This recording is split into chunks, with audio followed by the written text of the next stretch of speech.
coming up at milepost 175 is Lap.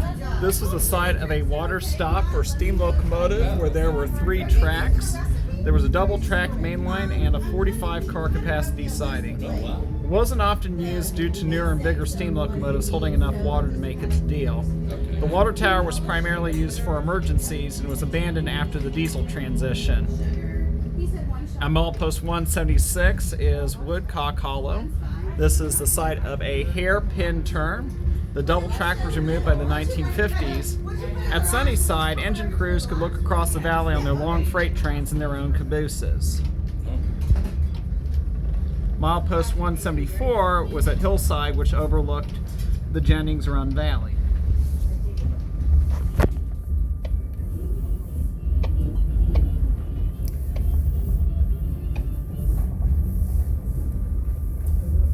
Got a little grade crossing to the left side of the train. Yeah. Bike trail to start though. So it needed to be stirred up. Did anyone try it?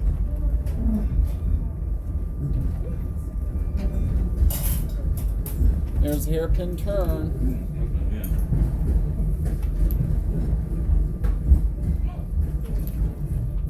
Now up here was the site of the Mount Savage interlocking tower at B177.9, which is the site of the Mount Savage grade. Slabtown, which is the east end of double track running west of Frostburg, passed trains when the double track was removed from Cumberland to Colmar in the early 1950s. There was an old signal bridge from centralized traffic control days, which still stands. The downgrade from B177.3 was Mount Savage Station track, which consisted of a 4-car sidetrack, and the switch for the double track stood west at B177.9. The remaining double track was removed in favor of the Allegheny Highland Trail. This rail we're riding on was a 132-pound I-shaped rail, and the site of Mount Savage was the place where early steam manufacturing shops were located. Speaking of which, in 1844, the first iron rail in America was rolled in Mount Savage and home of the Cumberland, Pennsylvania Railroad, later part of the Western Maryland. All the rails except for strap rails and a few cast iron rails were previously imported from England. The heavy wrought iron rail manufacturing began in this town in 1844 at the Mount Savage Rolling Mill. Weighing at 40 pounds per yard, these were examples of U or bridge section called Evans pattern of the Dolace Iron Works and Mitford Tidfield Wells. Mount Savage is also home to the Mount Savage Historical Society, and also the place where the Eckhart branch met up with Western Maryland. It's also where my mother's side of the family came from originally. See all that smoke from the H6 steam engine. Yeah. Then coming up will be Slabtown at milepost B178. It's a 1.75% grade, switch number 9. Trimble Road is also the site of the east end of the Frostburg passing siding.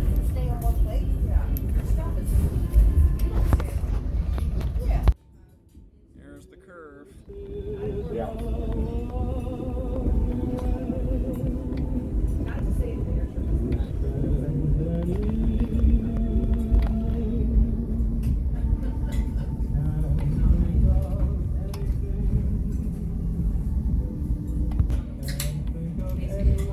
You can see the bike path running adjacent to this main line. At one time, it's hard to believe that there were double tracks back in the day.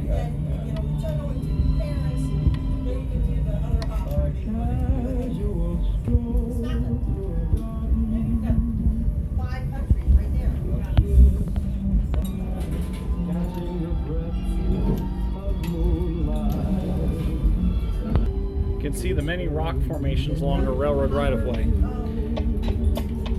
As you can see, the beauty here is spectacular.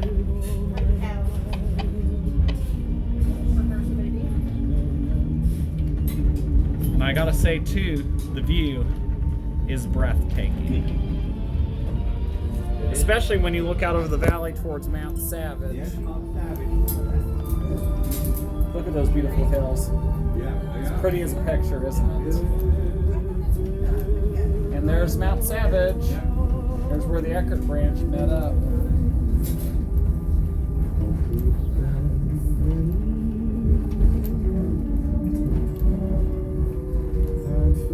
Hear that whistle, 1309 echoing.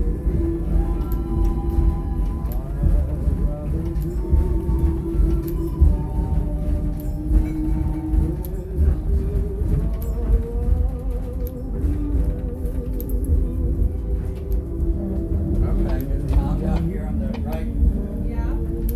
Mount Savage. Mount Savage here. Yeah. That's what we're looking at. That's Wind turbines. Yeah.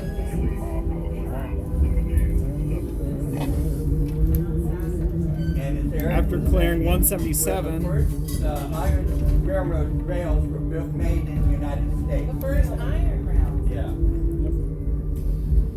We'll pass Parkersburg Road at B179. It's actually a nice place for rail enthusiasts to catch the trains from an overhead point of view. We'll pass that at milepost B179.9 is the site of switch number 9, and this is also the site of the Cumberland, Pennsylvania Railroad's upper switchback at C15.0.